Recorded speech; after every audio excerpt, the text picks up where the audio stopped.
Protesters have sprayed graffiti on the front of Parliament House and along the fence of the Prime Minister's residence in Canberra, apparently in response at the latest climate report released by the United Nations. Extinction Rebellion protesters used red spray paint on the marble facade of Parliament, and a pram was set on fire. And the words duty of care were also painted along the fences of the lodge, and the flare was set off. That happened in Canberra today because the Intergovernmental Panel on Climate Change released their report last night.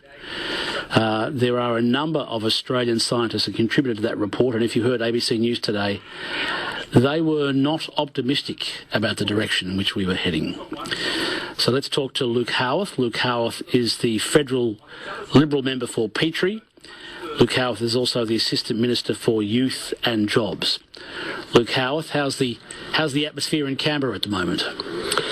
Well, Steve, I'm still in Brisbane. I'll be down for the next sitting fortnight. I haven't been there this week due to our lockdown in Queensland last week, so I've been paired last week and this week, but I will be back for the next fortnight. But look, that was fairly disgraceful this morning from Extinction Rebellion, and Queensland Senator Matt Canavan did a good speech on that, where he really got stuck into those protesters spraying paint all over Parliament House and on the wall outside the lodge. He suggested that they should have went down to the Chinese embassy and did it down there because their emissions have just gone up and up. In fact, G20 members since 2005 to 2020, half of their emissions have gone up every year. Australia's has actually dropped by 20%. So it was pretty hypocritical from Extinction Rebellion and their friends in the Greens to do that today. Mark Howden is a Vice Chair of the IPCC and a Professor at the Australian National University, and he argues that there's little to suggest current Australian government policies are going far enough. Does the Australian government accept this? He's an Australian scientist from the Australian National University who's contributed to this report. So he's one of us, is what I'm trying to say, and he says current government policies don't do enough. Well, I'm not sure if he's contributed to the IPCC report or some other report from another group that was sent as a submission, but the report reinforces how important it is to have a coordinated global effort to reduce emissions, Steve, and the Australian government supports that. We actually do want to reduce emissions, and we're doing that, So, as I said, but there are a number of other countries, like the USA, like New Zealand, like Canada, who have had nowhere near the impact that we've had. And so I'd say to some of our academics, it's good to also focus on what Australia is doing well. Too often they just look at the negativity. And as Assistant Minister for Youth, I've seen a real issue with young people who want to see action on the environment and climate change, but who have mental health issues, often contributed because of the negative talk from some members in Parliament, particularly the Greens and some independents, that just scare the hell out of them all the time, rather than talking about what Australia is doing well, that we are beating other countries, that we have reduced emissions, that we are part of the Paris Agreement when the USA and other countries got out. There is a lot of good things that we are doing. That's nice, and congratulations. I'm glad that some things are being done well. Noted. But the problem is, after I'm dead, my children have to live, and my children's children. And what many are worried about is the legacy we're leaving for our children, Luke Howarth. And I know you have kids too, and Three sons. I know you care, and I know you love them. Absolutely. I've spoken with you privately about your kids very briefly, but, we love our kids, and we don't want to leave the planet in a worse state than what we had it. And so, in other words, it's not about whether or not the government's done some good things. Congratulations if you have. It's about that certain things have been identified that are a problem and need to be addressed. And it doesn't look like the federal government's doing very much to address them. Well, look, what I would say to you is that the federal government does believe in climate change. We do.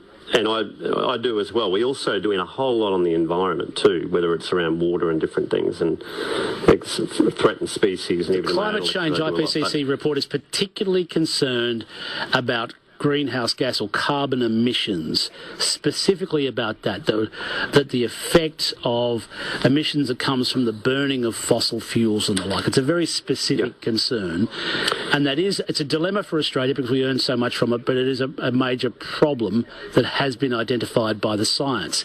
If the government believes in medical science around vaccines, why is the government reluctant around the science of climate change? Well, we're not. We do believe in the science of climate change. That's the point that I'm trying to make, Steve. We actually do believe in it. We are actually doing things about it. We're doing quite a lot, So, I mean, the issue here, Bart, is politics comes into it. And you can get, the Labor member on every week, or you can get the Greens on, or people that don't support the coalition government, and every week they'll tell you how bad they are. And you know what, Steve? If the Prime Minister changes his position next week or whatever, they change their position. And a classic example is how the Prime Minister, Scott Morrison, has been actually talking about net zero emissions. You would have heard him talk about that. If you go back 3 months ago, the Greens member, Adam Bant, was saying, we need to have net zero emissions by 2050. Since the Prime Minister has been talking about working towards that and finding out the costs and everything else before he commits to it and heading to 2050, now the Greens are saying, no, we need net zero by 2035. And that's the big issue. If you go back over time, wherever the coalition government moves, the parties on the left move further and more extremely, as though there's still a climate crisis. And what I'm saying is that there's young people out there with mental health issues because they're concerned about it. They hear about what some of those parties are saying, when the actual fact is that we do believe in climate change. I've said it right here on your show now. We are working towards 2050. We have a 2030 target. Labor Party can't even set a 2030 target. And there's a lot happening. Like we passed a bill with ARENA funding to put more funding into microgrids, electric vehicle charging and hydrogen technology. And the Labor and the Greens voted against it just this week and 3 weeks ago. Why? Because ideologically they thought, no, that's not how we want ARENA to spend money. When it was additional money into this. So what I'm saying is politics comes into this, Steve. If you talk to someone like me as a father of 3 sons, and you talk to the Prime Minister as a father of 2 girls, we want to make sure we're doing our bit. We love our environment, and Australia is leading the world in some cases. As I said before, the G20, half of the countries have actually had an increase in emissions since 2005, and we've reduced it by 20% here. Now, there's more to do. I'm sure they'll consider that report. Which is what the scientists are seeking. That's the scientists' point. Yes, there's more to do, and we really need to do it because we're heading for trouble very soon. I think we thank the scientists for what they are saying, and I'm sure the government will look at that report. It only came out yesterday. It's 2,000 pages long. I'm sure they'll look at it and they will respond. But I can assure you the Prime Minister has shown leadership here.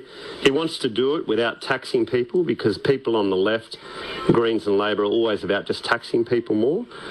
We want to do it through technology, and that's part of what we did with ARENA the other day, wanting to invest more into hydrogen technology and so forth, whereas those people that are talking about, our political opponents, voted against it. So there is more to do, but I haven't read the 2,000 pages yet, but I'll get a copy of it and have a look through it, Steve.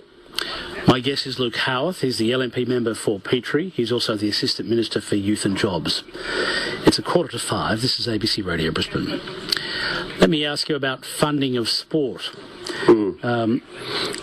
What have we learnt about the way we fund sport in Australia after the Olympics, when 11 gold and 1 bronze of the 17 medals, I think it was, 17 gold medals at least, that Australians won, 11 of those came from sports that were underwritten or financed by one person, mining billionaire Gina Rinehart. Doesn't that indicate that our funding model for sport in Australia is not working properly? That if sports and sports athletes have to go cap in hand to mining billionaires to be able to sort of do the discipline, do their work in the lead up to things like the Olympics, that something's wrong with the Commonwealth sports funding model? Yeah, Yeah, I mean, look, it's interesting. Because there's other countries out there that pay athletes by the gold medal. I think you mentioned Singapore was one of them. I know that. Yeah, Singapore's at the top of the list, nearly $1 million for a gold, which seems obscene to me, but anyhow. Yeah, and I'm not sure what China does. I know from a very young age they put their kids into sport and just keep them there and train their whole life for it. But yeah. Look, we love the Olympics. We love our sport. We love our athletes. I enjoyed watching the Olympics last week. But the government does provide the vast majority of funding for Australian high-performance programs, and that'll continue. But in relation to someone like Gina Reinhart, you mentioned Gina Reinhart, I think, through her Roy Hill mine. We do appreciate the support that they provide. So let me thank Gina Reinhart for what she actually does, because I know she's big into swimming, but that's her priority, I guess. That's what she wants. But doesn't that reveal some? I understand and I accept the Commonwealth puts a lot of money into funding, the Australian Institute of Sport and all the sports academies, all that sort of stuff. But something is wrong if the money's going into the administration and the bureaucracies and not somehow trickling down, not getting to the athletes themselves. The fact that you've had to thank Gina Reinhart, and everyone's thanked Gina Reinhart for her contribution to sport, good on her, but isn't that an indicator that something's wrong with the funding model in Australia? Well, it would depend. If the 17 gold medals that we won, are you saying that if Gina Reinhart didn't contribute, we wouldn't have won the medals? Then that would be a problem. Do you know what I mean? So, well, no, they're not in it to win medals. They're in it to compete. That's the Olympic spirit. They're in it to do their best, but they can't get anywhere near world standard if they have to, work two jobs, to eat. And that's my point. These are top line athletes, and you want them to have the opportunities to be who they are. Well, put it this way. We invest about $500 million a year into sport, right? Over the last 8 years, we've done about $500 million. I think this financial year and for the next couple of years, it's about $750 as we lead into Birmingham Commonwealth Games next year, and then into Paris for the 2024 Olympics in 3 years' time. But look, I certainly aren't opposed to having targets for athletes and having performance targets. I'm not sure what the rest of the Parliament would think about it, but I actually think it's a good investment. We finished, what did we finish, 5th or 6th in the Tokyo Games? Fourth, I think. 17 gold medals. I could be wrong. I thought it was 4th, but anyhow. It was pretty high. That's what the point that I'm making. For a population of 25 million, we're batting way above our weight. And, I think a lot of athletes do want the gold. I look at that young boxer who got bronze, and he was really disappointed that he didn't get gold, and there's a lot of athletes like that. But yeah, look, I think we are investing a lot in it, but it's certainly something that we should look at, considering we now have Brisbane 2032 and how to best get the best of the taxpayers' dollars that we invest, how to get the best value for money out of that, Steve. I appreciate you coming on again, Luke Howard. Thanks very much. Thank you. And can I just give one more plug to the census tonight, just for all your listeners to get onto the census. If they haven't received it, they can go to census.abs.gov.au/help. And there's also a 1-800-130-250 number for an automated paper form if people are struggling. Understood. Thank you. Thank you. Bye. Luke Howarth is the LNP federal member for Petrie, an electorate on the north side of Brisbane. He's also the Assistant Minister for Youth and Jobs.